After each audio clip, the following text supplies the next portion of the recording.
Good afternoon.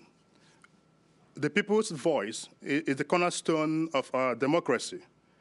And as elected officials who represent the voices of our constituents, we must do what we can to ensure their voices are heard. One way to do this is through referendums, which is direct democracy in action. Referendums strengthen democracy in our province. This is why last year we amended the Constitutional Referendum Act to rename it the Referendum Act to allow referendums on government-led initiatives or matters of public interest before they are implemented. Prior to that, referendums were limited to constitutional matters. However, this government was elected on a promise to deliver substantial democratic reform, and that's what we have done through Bills 51 and 52. Another promise made, another promise kept.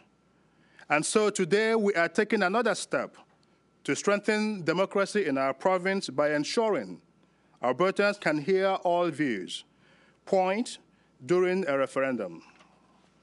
Bill 68, Election Status Amendment Act 2021, makes it clear that all MLAs, all members of the legislature, including cabinet ministers in their role as MLAs, can express their own views on topics of referendums.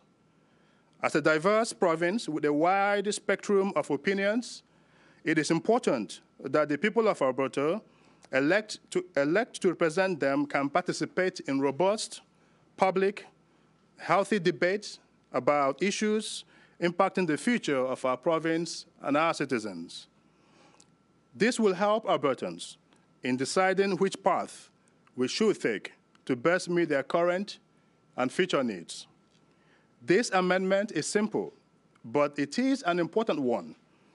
In addition, Bill 68 would also update the Education Act to allow for the expansion of the eligibility for trustees in Francophone regional school authorities.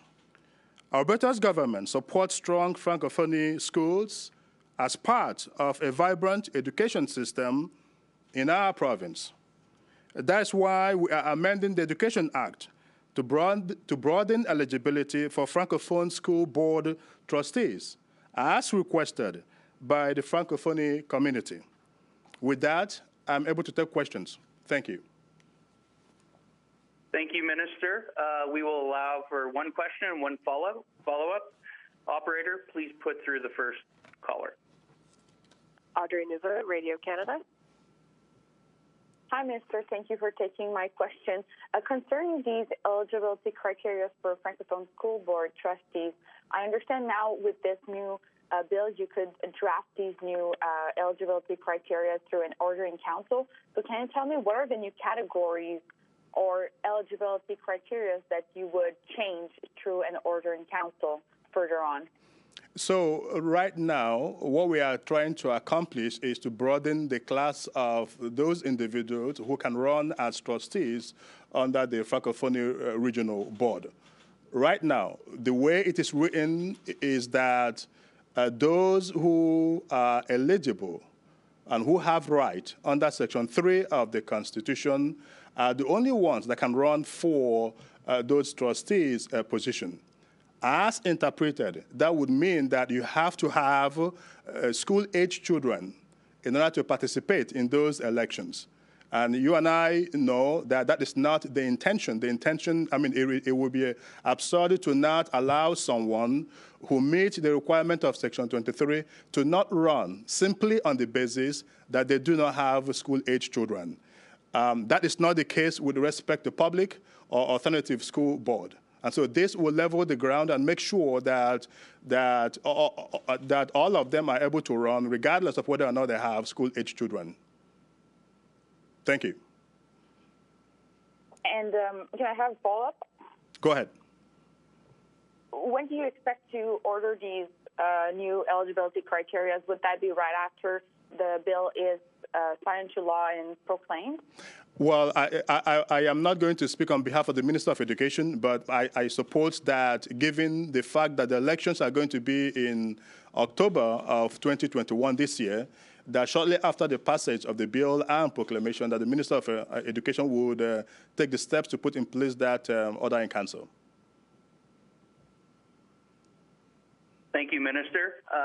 Operator, please put through the next caller. Tom Ross, 660 News. Hi, Minister. A city councillor I'm asking an off-topic question here. A city councillor in Calgary mentioned that the province is refusing to ramp up enforcement on some of these anti-mask white supremacist rallies in Calgary. What do you say about that? Is the province is it choosing not to take a heavier hand towards these rallies? Tom, there is no iota of truth in that allegation. I have been clear from day one when we expanded the roles of law enforcement, to be able to control, rallies and enhance their powers to enforce the public health orders. That is the intention. I have been clear about that.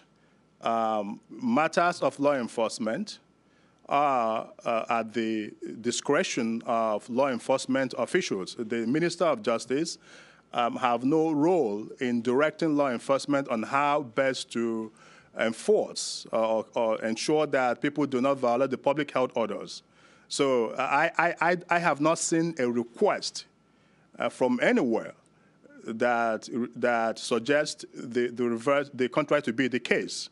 That said, I think it is clear that we need to do more to protect Albertans as we tackle the surge of the variant.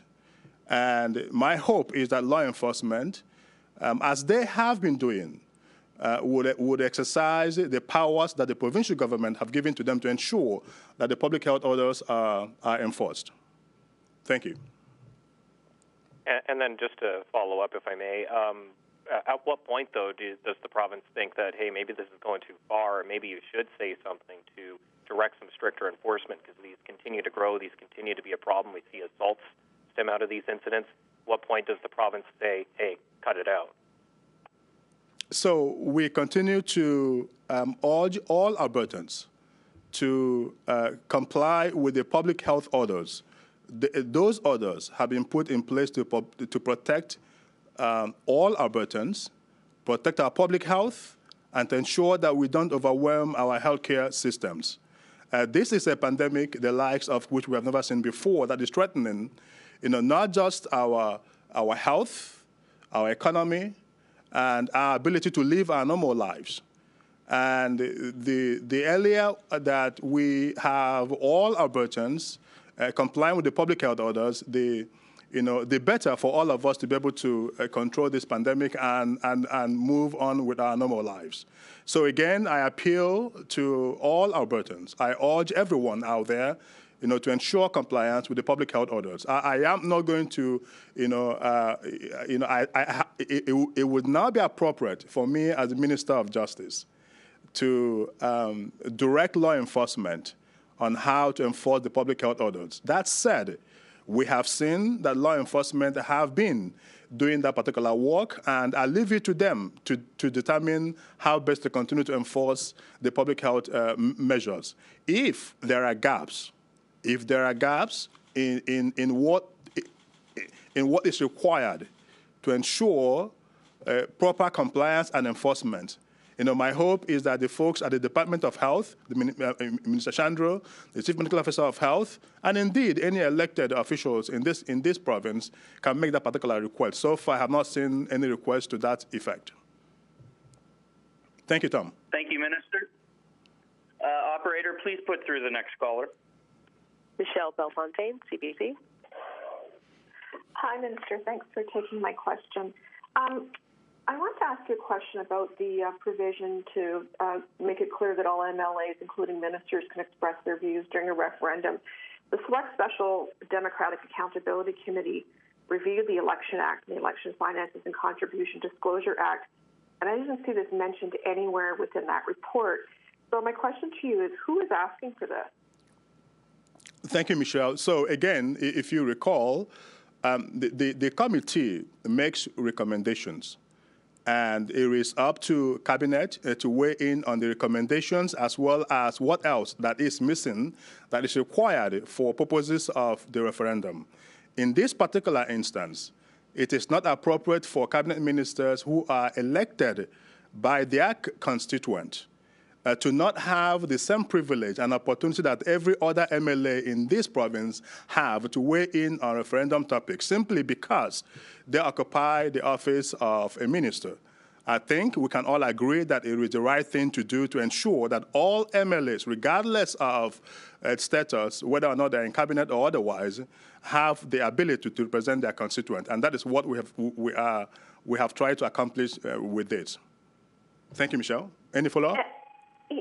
Yeah, as a follow-up, I mean, what was getting in the way, though, before? Can you explain that? Sorry, Michelle, could you repeat that question? Yeah, for sure. I mean, what was preventing, say, a minister such as yourself acting in the capacity of an MLA from being able to express those views during a referendum? Got it. The way the law is written right now, it is problematic for cabinet ministers to weigh in on referendum topics during referendums. And I want to make sure that there is clarity, so that those gray areas could be clarified that indeed that they have the same right as every other MLA to do so. And that has been the advice I have received from my department. That has been the view of the Chief Electoral Officer. And we want to remove any confusion, so that everyone is playing in accordance with the rules, and that the rules apply evenly to all 87 elected MLAs in our province. Thank you, Minister. That wraps up today's availability. Thank you, everyone, for participating. Thank you so much. Have a good day.